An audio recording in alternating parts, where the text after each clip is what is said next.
Hi, I'm Avalon Starlight, and you are listening to the Rebel Unicorns podcast. This season, we are diving deep into what being an empath in business actually looks like. Listen each week as I share tips and tricks to master your empath energy, as well as sharing incredible guests who have created successful businesses by claiming their empath title. Are you ready? Let's get our Rebel on.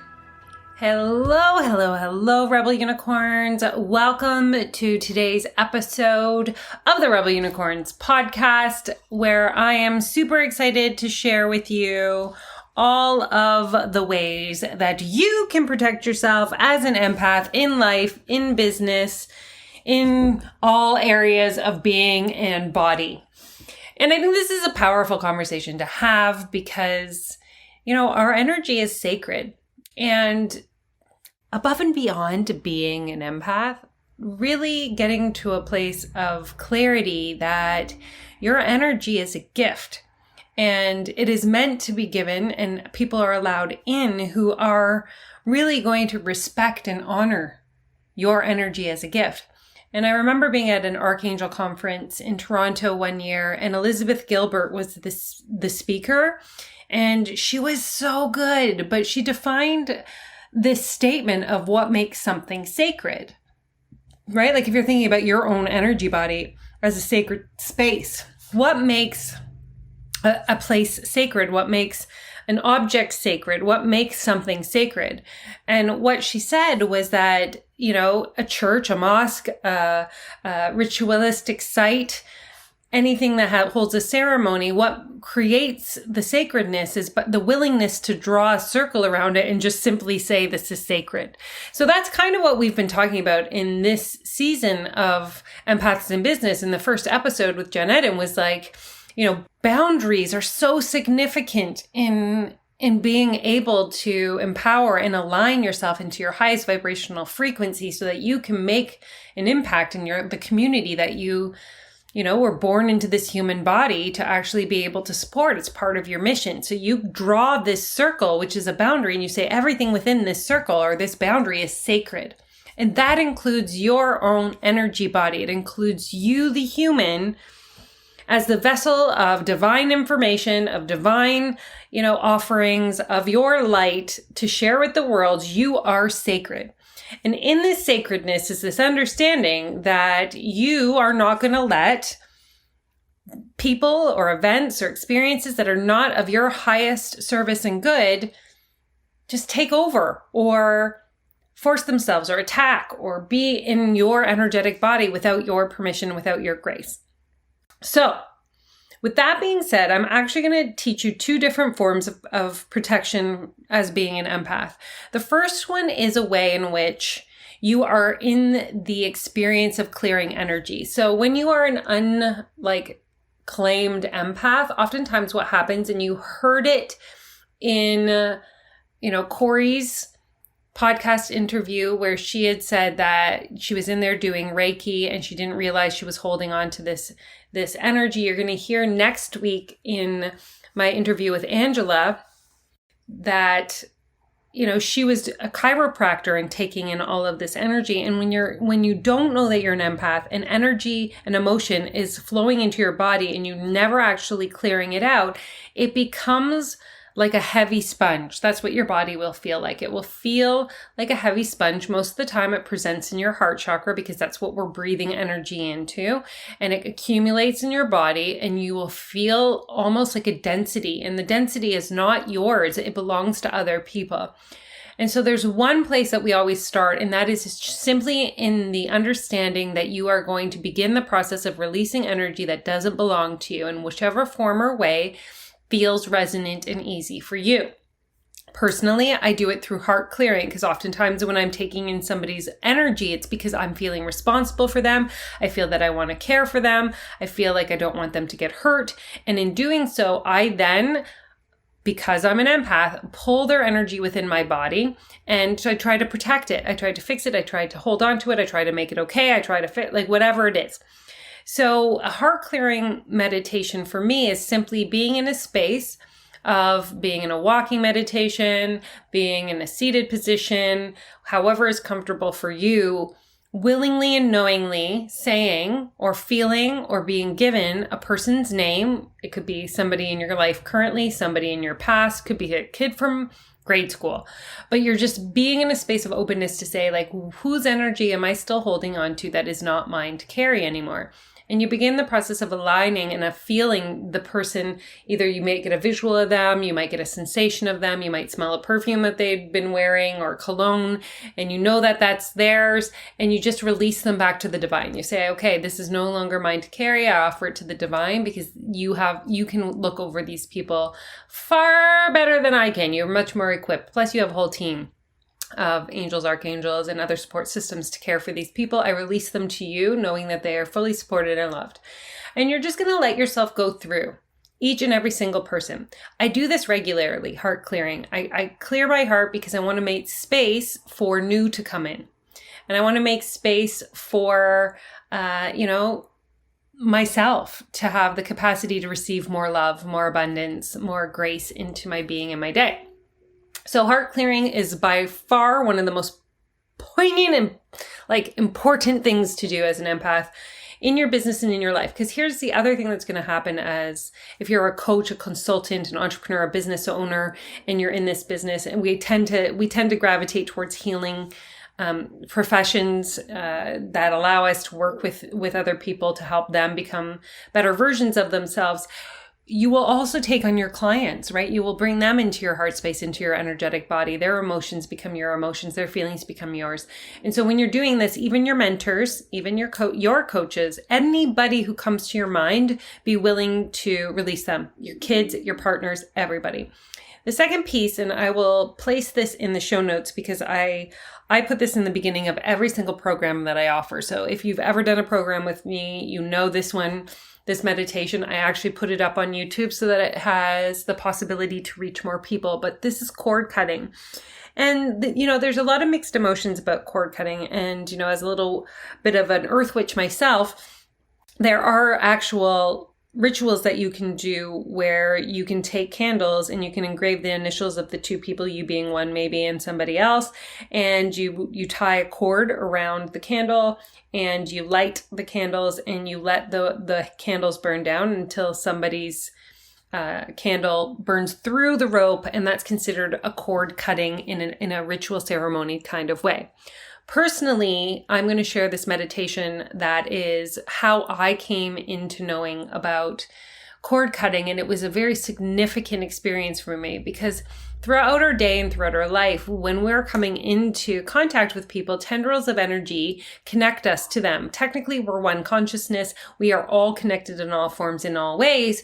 And oftentimes we can be in this communion where there's a darker energy, it's a lower vibrational energy that will become if we've upset somebody, if we didn't, show up on time, if we set a price that somebody wasn't expecting, if we didn't do what we said we were going to do, if we broke a promise, whatever it may be, we create these denser energies that attach from one person to another. And in doing so, we start to collect, again, a heavier, denser energy that connects us to ourselves, to somebody else. And so a cord cutting, and the cord cutting that I'm sharing, is an invitation to be at the highest vibrational frequency of love. So part of the cord cutting that you're going to be receiving is this invitation to align your heart chakra to their heart chakra, to make sure that no matter what happens through the experience or the, what's the word I want to say? Transference that you're having with this person, that you remain connected heart chakra to heart chakra, that you are at the highest vibrational frequency of love that you can in the releasing of cords that no longer serve you. So once you've attached heart to heart with this person, you're looking around at your body between you and them and noticing if there's any cords of attachment that are not of the highest good of both of you, and you're releasing them. You can release them by using scissors. You can release them by using an axe. You can release them by little pings of energy that just sizzle them away. You can let the divine come with a sword of light. There's no right or wrong way to do any of these experiences. Personally, I also invoke Ho'oponopono when I'm doing my cord cutting, which is this beautiful forgiveness meditation, if you will, where you say, I love you, I forgive you, and I'm sorry. And so you're engaged very beautifully with every human that you're doing a cord cutting with. You are releasing any lower, denser energy between you and them and offering an opening to have a higher vibrational relationship with them in the past, in the present, and in the future. And oftentimes when you're doing cord cutting as empaths, especially when you're doing it, the other people are going to notice or feel the difference of lightness once you've actually released them from the bindings of these heavier, denser cords that have attached to you and to them. And so it's a really powerful way. I call these two particular exercises like brushing your teeth for empaths. These are two that if I were to say, making sure that you are in a highest vibrational state at all times, is this releasing people that you're holding on to back to the divine and release any cords of attachment that are denser energies in your body, in your auric field, that then you can release and be lighter and they can release and be lighter. There's also ways that you can protect yourself, and I'm going to run through a bunch of them right now. And I want you just to let them cascade over your body and just notice if one resonates. Notice if you feel really good or something tingles or you're like, that's the one for me. So there are other ways in which you can make sure that you are vibrating yourself really high throughout the day and staying and remaining open, knowing that you're safe and protected so that you can be in a loving state and be, in a place of an open crown chakra, and you're not worried that you're not able to protect yourself and negative energy is going to come in or have heavy, denser emotion. So one of the fastest and easiest ways is if you notice anything happen instantly within your being or your body, like if you're like in a really good mood, but all of a sudden you just get sad, or all of a sudden you just get heavy, or all of a sudden you're mad, or all of a sudden you're frustrated, but you weren't feeling it before, the first thing that you ask yourself is this mine? It's an immediate, like if I could say, get into the habit of noticing when something shifts within your body, immediately say, whoa, what just happened? Is this mine? If it's not yours, say, great, I release it to source to transmute. It is not mine to carry. And you just give it away, give it to the divine, give it to the earth mama, but you release it. When I did a retreat in Tulum, Mexico once, we used to say, blow it through your feet, which would be just to take things and just blow it through your feet into the core of the earth where Mother Gaia can transmute it for us. But you're releasing. Is this emotion mine? No, good, gone. Instantaneously, you just let it go. Another way that you can do this is to allow yourself to be in a permeable bubble. Like if you think about a cell, right? The encasing of a cell, and it's very permeable, meaning that you have absolute control over, the fact that only the highest vibrational frequency of love exits your body and can be received by those in your field. And the same thing back, that this field protects any negative energy from coming into your being or your body. And it also allows the highest vibrational frequencies of love and gratitude and grace and all of these exceptionally warm, fuzzy feelings and emotions to come in to be shared with you. So you can think about having these protective, permeable bubbles around yourself as a means to go in and engage in the world and know that even if you're frustrated or you're angry, and we talked about, with Celine in the dark arts, and you may be, wanting to manipulate, or you may be wanting to coerce because you want to get your own way. When you're in this permeable bubble, you know that any energy that isn't what you truly desire as your vibrational frequency to be received would not exit the parameter, right? It would stay within the bubble. And so you're protecting yourself and you're protecting others. But that if you're showing, again, love, gratitude, grace, or any kind of care, compassion, kindness, that would make it through no problem. So you can be in these places of these bubbles. Another way that you can do this, and this is a way that I invite everybody to begin to practice, is in the understanding that you as a human vessel of love and light have the capacity to create an auric field around you. What's the word I want to say? It's been a day where I have been online all day and I was like, I'm going to record this podcast episode tonight because I said I would and my team said do it. And I was like, but I'm doing it. But if I speak a little bit, like I don't know what I'm saying. That is why. And so we are taught when we're around people or experiences or things that are higher energy, or maybe they're negative, that in order to protect ourselves, we kind of pull our energy in. So if we walk into a room and we're like, ooh, this doesn't feel good, it's almost like we want to become invisible. And so we actually pull our energy in our auric field, not just to our body, but we begin to pull it within our body, which actually leaves us highly vulnerable for those emotions to bombard us, as well as negative energies and entities. And all these other things can come in this place of like smallness, of like, I don't want to be seen. I don't want anyone to come over and talk to me. It's too much. And so we shrink our auric field, we shrink our energy.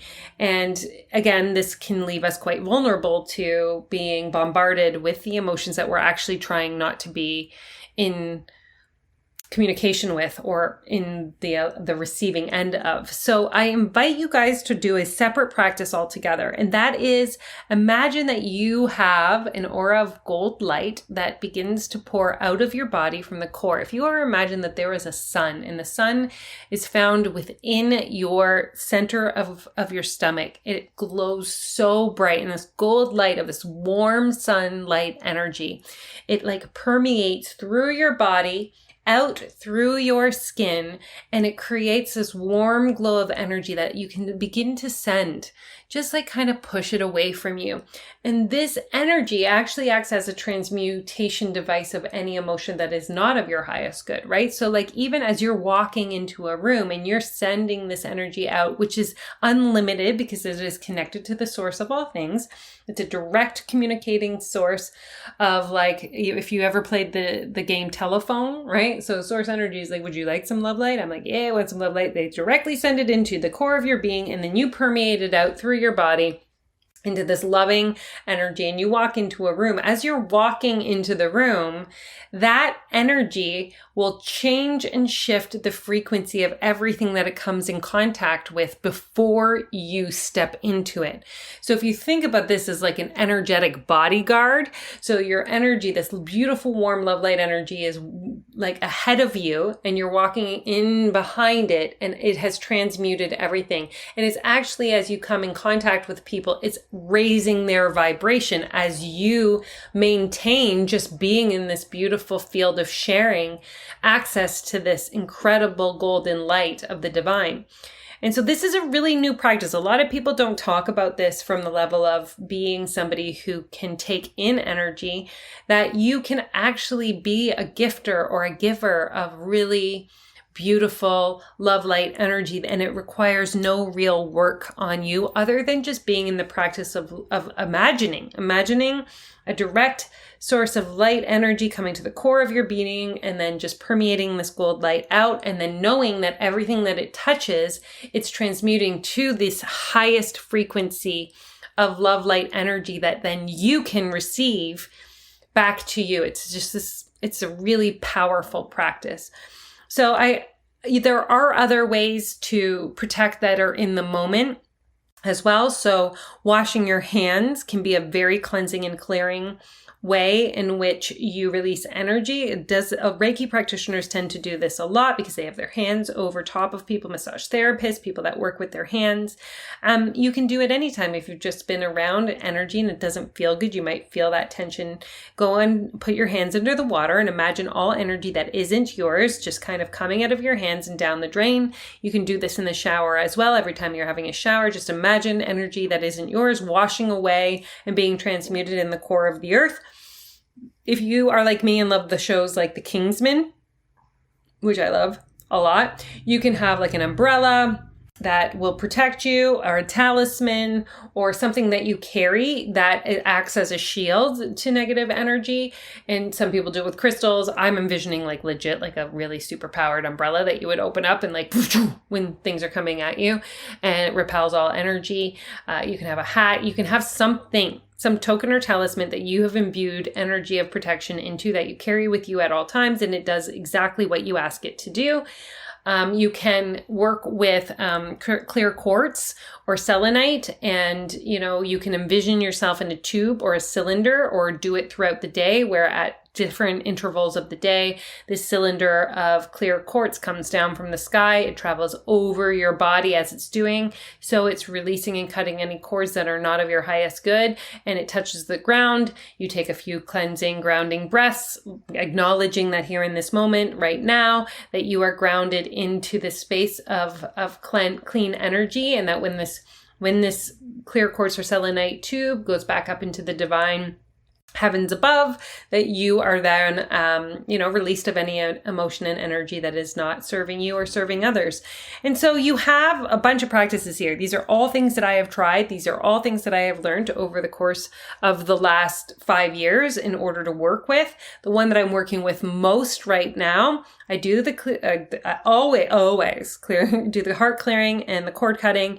And I'm really in the practice of, instead of pulling my energy back or trying to protect myself, I want to be in the essence of my gift at the highest frequency and allowing myself to pull in this warm gold light right into the core of my being, permeated out, and create a beautiful auric field that actually shares the highest vibration and transmutes it as I'm in contact with people and as I move about the world. So these are a lot. There's a lot here. There's a lot for you to maybe even have to listen to again and see which one resonates most with you. You can try one, you can try them all. The whole idea here is that you are left with a plethora of options to make sure that you are taking care of your sacred space, which is your body. It's also the office that you work in. It's the house that you live in. Your body is essentially the vessel in which you place your worship. And so you create that line, that boundary that says everything that is in here is sacred. And then you can do any of these practices to ensure that it is getting its upgrades and its up levels and its, touch ups. And I think about like every house, no matter at some point, needs to have repairs or upgrades or up levels done in order for the house to stay foundationally safe and sound. And you're doing that with your own being and your own body and your own energy. So I'm really excited to hear which one actually resonated with you. Have you used any of these protections? Are you going to use any of these protections? Did you feel like a tingly sensation or a hell yes when you were listening? I would love for you to let me know by sharing in Instagram or on Facebook at Avalon Starlight Coaching. And then I can celebrate the most incredible thing in this entire world, which is you and me, but together. Oh, that's a thing. So have a magical day. And I'm so excited to introduce you to Amber Cornwall this Thursday. Wow, that episode was mind-blowing. I hope you had as many ahas listening to it as I had recording it. I would love to see the Rebel Unicorns podcast spread far and wide across the globe, across the universe. So if you want to share it on your social media with something that you found impactful, leave a review, send it to a friend. It would be so deeply appreciated. Also, a little side note, I did recently change my name. I downloaded a year and a half ago that my name was Avalon Starlight. It was previously my birth name was Tamara Arnold. And if you're interested in learning what your Rebel Unicorn house is, oh yeah, there's a quiz for that. Think Harry Potter, except you're sorted into how you are impacting the world with your stardust and what energy you're here to shift and change. You can find out your Rebel Unicorn house at www.tamaraarnold.ca/quiz. Let me know, tag me in social media, send the quiz out, and join the Rebel Unicorns Facebook group to be in a community of like-minded spiritual entrepreneurs who understand that when you shift your energy, you transform your business.